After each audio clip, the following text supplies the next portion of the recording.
Hello and welcome to my YouTube channel PK arts. तपाईँ सबैजनालाई मेरो युट्युब च्यानलमा स्वागत छ। आजको यस भिडियोमा चाहिँ हामी चाहिँ बिगिनर्सहरूले चाहिँ हेयर ड्र गर्ने तरिकाहरू कसरी चाहिँ हामी सजिलो तरिकाले हेयर ड्र गर्न सकिन्छ त्यसको बारेमा यो भिडियो लिएर आएको छु। म एउटा बिगिनर छु, म पनि एउटा बिगिनर छु। सो मैले पनि यो ट्रिक चाहिँ यो तरिका चाहिँ प्रायः चाहिँ फलोअप गर्ने गर्दछु। सो तपाईँले पनि हेयर ड्र गर्न सिक्दै हुनुहुन्छ। ड्रइङको आर्ट लाइनमा चाहिँ तपाईँ चाहिँ अर्को नयाँ हुनुहुन्छ भने यो तरिका तपाईँले युज गर्न सक्नुहुन्छ। आजको भिडियो चाहिँ ढिला नगरिकन हामी सुरु गरौँ। फर्स्ट हामी चाहिँ हेयरको चाहिँ आउटलाइन ड्र गर्नेछौँ। आउटलाइन गरेपछि त्यसको बाँकी प्रोसेस हामी चाहिँ गर्नेछौँ। हामी पहिला आउटलाइन ड्र गरौँ।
भइसकेको छु। मैले चाहिँ आउटलाइन ड्र गर्नको लागि चाहिँ आरलाइनको एचबी पेन्सिल युज गरेको छु। सकेसम्म तपाईँहरू चाहिँ आउटलाइन ड्र गर्नको लागि चाहिँ लाइट वेटको पेन्सिल युज गर्नु होला, एचबी 2H हुन्छ। म चाहिँ अब चाहिँ यसमा चाहिँ एउटा किल्ला नेल युज गरिकन हाइलाइटको लागि चाहिँ यसमा चाहिँ हल्का प्रेसर दिएर तपाईँको चाहिँ जुन डाइरेक्सनमा मैले आउटलाइन ड्र गरेको छु त्यही डाइरेक्सनमा चाहिँ मैले यो किल्लाबाट चाहिँ तपाईँको चाहिँ हल्का हल्का प्रेसर दिएर चाहिँ कोर्नेछु। त्यसै गरी यो सबै एउटै प्रोसेस चाहिँ त्यही प्रोसेस सबै ठाउँमा चाहिँ एप्लाई गरिकन मैले चाहिँ गर्नेछु।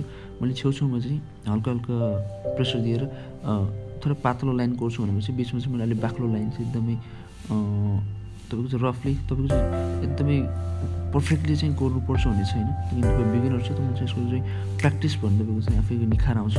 सुरुमा तपाईँले चाहिँ जस्तो तपाईँ चाहिँ यसको चाहिँ लाइन हल्का प्रेसरमा चाहिँ कोर्नु डाइरेक्सनमा, तर डाइरेक्सन चाहिँ तपाईँको चाहिँ सिधा सिधा तपाईँ जुन डाइरेक्सनमा चाहिँ कपालको जुन आउटलाइनको डाइरेक्सन छ त्यही डाइरेक्सनमा चाहिँ कोर्नु होला। यसको लागि चाहिँ तपाईँले चाहिँ किल्लाहरू खाली पेन मसिसकेको इङ्क सकेको खाली पेन छ भने त्यो यो पेन युज गर्दा पनि एकदमै राम्रो हुन्छ। मसँग अहिले यो पेन एभाइलेबल नभएको कारणले मसिसकेको पेन छैन। सो मैले चाहिँ अहिले चाहिँ किल्लाले चाहिँ युज गर्दैछु। हुन्छ, म बिगिनर छ। सो कुनै पनि टुलले चाहिँ हामी चाहिँ युज गर्न सक्छौँ बिगिनर्सको लागि चाहिँ। तपाईँले चाहिँ मेरो इक्जामको लागि चाहिँ इक्जामको लागि लिएर आएको छु, यसमा कुनै फरक पर्दैन। सो मैले चाहिँ लगभग सबैमा चाहिँ त्यो हेयरको डाइरेक्सन चाहिँ लगाइसकेको छु। अब हामी चाहिँ एचबी पेन्सिलले चाहिँ यसको चाहिँ हेयरको स्केच गर्नेछौँ।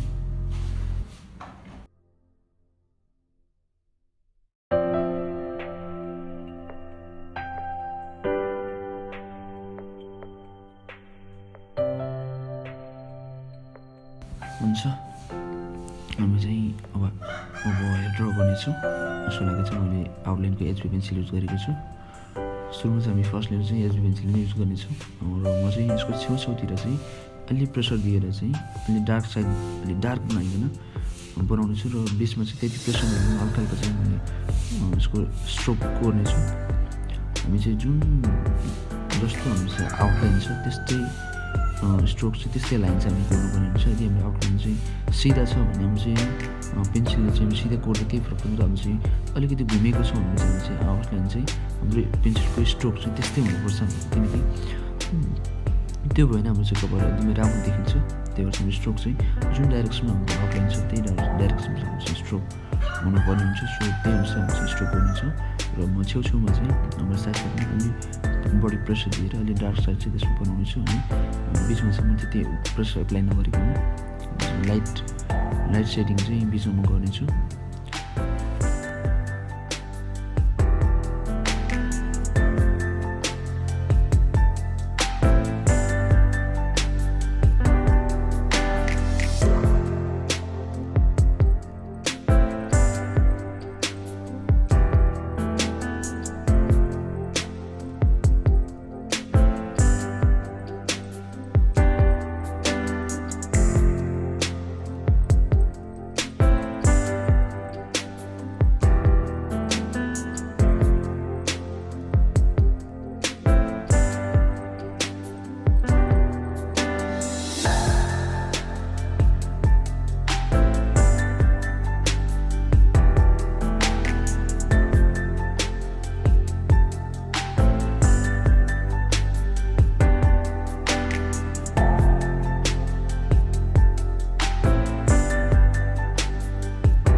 चाहिँ हाम्रो चाहिँ फर्स्ट लेयर लगभग सकिएको छ। अब हामी चाहिँ 2B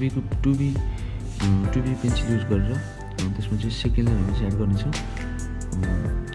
सेम प्रोसेस तपाईँ चाहिँ एप्लाई गर्नुहोस्। साइड साइडमा चाहिँ हल्का प्रेसर दिएर अलिक डार्क साइड बनाउनुहोस्, साइड साइडलाई अलिक डार्क बनाइकन बिचमा चाहिँ हल्का कम प्रेसर युज गर्नुहोस्। साइडमा बढी र बिचमा कम प्रेसर गरेर बिचको भागलाई चाहिँ हल्का लाइट नै राख्नुहोस्। यसलाई चाहिँ मैले जस्ट दुईवटा ग्रेडको पेन्सिल मात्र युज गरेको छु यो ड्र गर्नको लागि, एचबी र 2B। तपाईँ चाहनुहुन्छ भने यो 2B को ठाउँमा योभन्दा पनि डार्क ग्रेडको पेन्सिल तपाईँ युज गर्न सक्नुहुन्छ। यदि तपाईँसँग छैन भने तपाईँ सिम्पल पेन्सिल मार्केटमा पाउने 5-10 रुपियाँको पेन्सिल पनि युज गर्न सक्नुहुन्छ। त्यसको तरिका चाहिँ सुरुमा तपाईँ चाहिँ लाइट एकदमै हल्का प्रेसर दिएर एकदम कम प्रेसर दिएर चाहिँ आउटलाइन गर्नुहोस् र फेरि हल्का प्रेसर दिएर चाहिँ सुरुको फर्स्ट लेयर कोरेपछि अलि बढी प्रेसर दिएर चाहिँ सेकेन्ड लेयर गर्दाखेरि तपाईँको चाहिँ सेम यस्तै चाहिँ तपाईँको बन्न जान्छ। यदि तपाईँ नयाँ हुनुहुन्छ भने कृपया मेरो च्यानललाई सब्सक्राइब गरिदिनुहोस् र यस्तै नयाँ इन्फर्मेटिभ भिडियोहरू तपाईँको निम्ति म लिएर आउनेछु। यदि तपाईँ चाहिँ ड्रइङ सेक्टरमा तपाईँ आर्ट सेक्टरमा तपाईँ नयाँ हुनुहुन्छ भने तपाईँ स्केच गर्न चाहनुहुन्छ, तपाईँसँग भइरहेको छैन भने सानसानो टिप्सका कुराहरू, सानसानो मैले सिकेको कुराहरू, जति कुराहरू मैले सिकेको छु ती कुराहरू तपाईँको समक्षमा यसरी भिडियोमा बनाएर म लिएर आउनेछु, जसले तपाईँले चाहिँ तपाईँको आर्टलाई चाहिँ अगाडि बढाउन सहयोग मद्दत मिल्नेछ।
हुन्छ हामी अब फेरि सेम माथिको जस्तै सेम प्रोसेस फेरि यसमा नि गर्नेछौँ। हामी छेउछेउमा अलिक बढी प्रेसर दिएर चाहिँ स्ट्रोक गर्नेछौँ भने बिचमा चाहिँ हामी अलि लाइट प्रेसर दिनेछौँ र फर्स्ट लेयर एचबी पेन्सिलले र सेकेन्ड लेयर चाहिँ 2B पेन्सिलले मैले चाहिँ गरेछौँ। यसमा चाहिँ हाम्रो यो कपाल चाहिँ भित्री भाग स्याडो परेको भाग हुनाले चाहिँ यसमा चाहिँ माथिको भन्दा चाहिँ अलिक बढी डार्क चाहिँ हामी बनाउनेछौँ। अलिक बढी प्रेसर एप्लाई गरेर चाहिँ अलि डार्क साइड चाहिँ हामी अलि डार्क चाहिँ यो भाग चाहिँ बनाउनेछौँ। यो बनाउँदै गर्दा चाहिँ तपाईँ चाहिँ यो स्याडो परेको भाग छुट्याउँछौँ। त्यो गर्दै चाहिँ हामी चाहिँ कपाल चाहिँ हाम्रो चाहिँ यो ड्रइङ चाहिँ कुनै पनि ठाउँमा चाहिँ ड्रइङ गर्दा चाहिँ त्यो ड्रइङ चाहिँ रियलिस्टिक एकदमै राम्रो हुन जान्छ। हामी स्याडो परेको भागमा छुट्याउँछौँ भने सो त्यही भएर चाहिँ हामी चाहिँ अलिकति डार्क चाहिँ हामी यो पोर्सनलाई चाहिँ हामी अलिक डार्क बनाउँछौँ।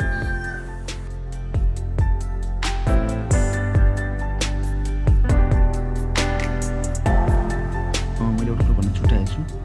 तपाईँले चाहिँ केटालाई जुन स्ट्रोक गराउनुहुन्छ त्यसको लागि चाहिँ एउटा बाक्लो पेपर चाहिँ तपाईँले किन्नु होला। बाक्लो पेपर नभए एउटा स्केच बुक बाक्लो पेपर हुन्छ त्यो चाहिँ किन्नु होला। त्यो भएन भने तपाईँले चाहिँ त्यो स्ट्रोक लगाउँदै गर्दा चाहिँ पेन नै होस् या कुनै पनि मेटेरियल स्ट्रोक लगाउँदा चाहिँ पेपर चाहिँ च्यातिने सम्भावना हुन्छ। त्यसले गर्दा चाहिँ बाक्लो पेपर चाहिँ युज गर्नु होला।